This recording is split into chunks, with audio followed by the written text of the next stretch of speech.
Bismillahirrahmanirrahim. Alhamdulillahirrabbilalamin. Wassalatu wassalamu ala asyrafil anbiya'i wal mursalin wa ala alihi wa sahbihi ajma'in. Alhamdulillah, pada hari ini saya akan berkongsi sedikit berkaitan dengan solat sunat istikharah. Islam adalah agama yang menyeluruh dalam setiap aspek kehidupan. Allah Subhanahu Wa Taala menyuruh kita agar bergantung harap hanya kepadanya dalam apa jua yang dilakukan. Manusia seringkali menghadapi kesusahan dan kesulitan dalam kehidupan yang dipanggil sebagai ujian. Ada kalanya kita buntu dan tidak tahu ingin membuat pilihan. Maka jawapannya ialah solat istikharah. Solat istikharah ini merupakan jalan penyelesaian kepada semua masalah yang kita hadapi. Solat istikharah adalah solat sunat yang dilaksanakan apabila seseorang berada dalam keadaan dilema untuk membuat keputusan terhadap sesuatu perkara yang ingin dilakukan atau dihajatkan. Adakah perkara tersebut membawa kebaikan atau keburukan, bersesuaian atau bertentangan dengan diri kita? Maka istikharah itu bukan sahaja memohon petunjuk daripada Allah Subhanahu Wa Taala, namun kita menyerahkan segala-galanya kepada Allah. Apa-apa yang terjadi selepas istikharah, itulah yang terbaik untuk kita. Sebagai contoh, kita tak tahu pilihan yang terbaik, jadi kita pun solat istikharah. Tapi selepas solat istikharah tu, kita tak ada mimpi apa-apa pun, malah kita tidak mendapat apa-apa petunjuk pun. Tapi apa-apa yang terjadi selepas solat istikharah, itulah sebenarnya yang terbaik buat kita, kerana kita telah menyerahkan segala-galanya kepada Allah melalui istikharah.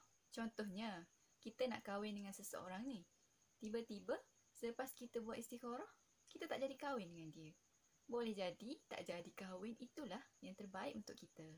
Ada orang dah kahwin, tiba-tiba dia bercerai, itu pun mungkin yang terbaik untuk dia. Jadinya, bila kita tidak melakukan istikharah, seolah-olah kita tidak kisah pada Allah. Kita rasa kita boleh urus hidup kita sendiri, tak ada Allah pun tak apa.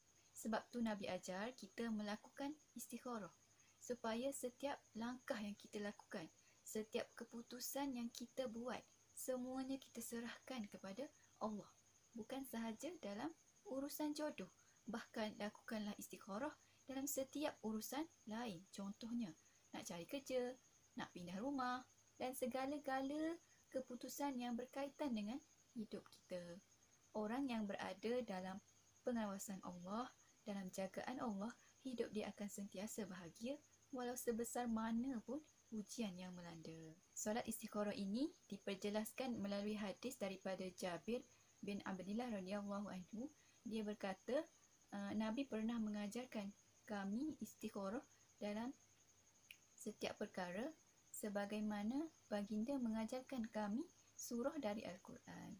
Baginda bersabda, "Iza hamma ahadukum bil amr falyarka' rak'ataini min ghairil faridah."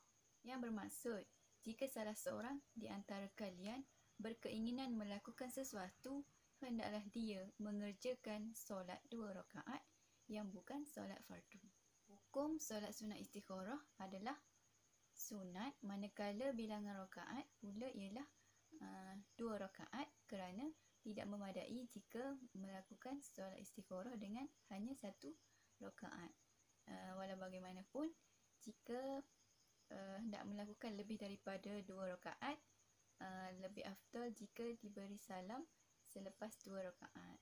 Sunat istikharah boleh ditunaikan pada bila-bila masa sahaja yang diharuskan untuk kita solat, sama ada waktu siang ataupun malam. Namun masa yang terbaik untuk kita melakukan adalah sekitar jam 2 pagi, iaitu 2/3 malam. Sekiranya tidak mampu untuk menunggu sehingga lewat malam, kita boleh melakukannya selepas solat maghrib ataupun solat isyak. Adab-adab dalam istikharah. Yang pertama, hendaklah setiap mereka yang melakukan istikharah kepada Allah supaya mengosongkan hatinya daripada mengikut hawa nafsu dalam pilihannya. Yang kedua, mestilah menyerahkan sepenuh pilihannya kepada Allah Ta'ala. Janganlah ada sedikit pun pergantungan kepada perkara-perkara lain, melainkan hanya kepada asbab, musabab dan wasilah sahaja dalam menyampaikan hajatnya. Yang ketiga, hendaklah sentiasa redha kepada Allah dengan setiap apa yang telah ditakdirkan untuknya, kerana setiap perkara itu pasti ada hikmah dan rahsianya. Yang keempat, sentiasa merasakan hasil daripada istikharah itu adalah bimbingan Allah kepada hamba-Nya dalam memperbaiki diri dan mendapatkan kejayaan dunia dan akhirat. Dan yang kelima, mestilah ketika beristikharah kepada Allah Ta'ala itu, hendaklah hati kita penuh sabar, yakin dan thiqah, iaitu percaya bahawa Allah akan memakbulkan setiap pilihan dan memberi kita yang terbaik dalam hidup. Antara hikmah kita melakukan solat sunat istikharah ialah tidak takut salah jika buat keputusan. Antara fobia dugaan semasa bertunang, ada yang mula menampakkan perangai sebenar. Jadi anda mula berasa ragu-ragu terhadap pilihan anda. Maka tunaikanlah solat istikharah. Ingat, solat sunat istikharah yang kita lakukan itu bukan untuk mendapat petunjuk, namun kita buat sebab kita nak Allah iringkan kita dengan kebaikan dalam apa jua pilihan yang kita buat. Itu yang sebetulnya. Kita buat solat sunat tu sebab nak minta pada Allah, ya Allah, iringkan aku dengan kebaikan dalam apa jua pilihan yang aku lakukan. Kalau aku pilih dia, maka jadikanlah dia yang terbaik untuk aku. Itu sepatutnya pemahaman yang sebenar tentang tujuan nak buat solat sunat istikharah. Kesimpulannya, istikharah bukan sahaja memohon petunjuk daripada Allah supaya memperkenankan pilihan yang kita lakukan dan beroleh takdir yang baik daripada hasil keputusan yang kita lakukan, namun kita menyerahkan segala-galanya kepada Allah.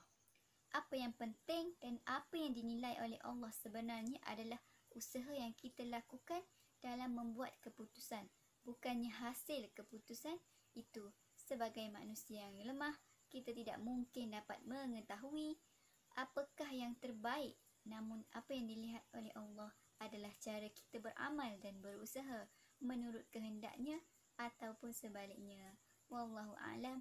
Sekian sahaja perkongsian saya pada kali ini.